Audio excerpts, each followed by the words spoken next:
نحمدہ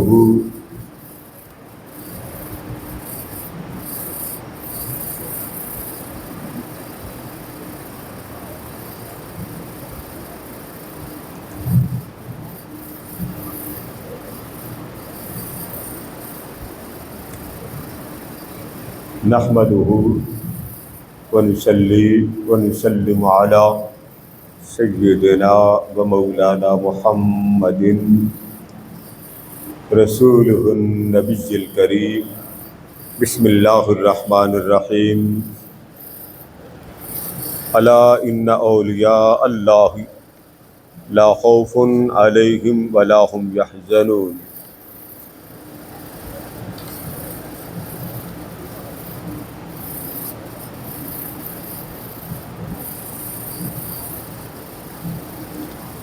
لهم البشرى في الحیات الدنیا وفی الآخرہ۔ صدق اللہ مولانا العظیم۔ محترم حضرات گرامی، اللہ رب العزت کی توفیق سے آج جمعۃ المبارک کے رحمت برے موقع کی مناسبت سے اس بات کو واضح کرنا ہے کہ ہم اولیاء اللہ کے پاس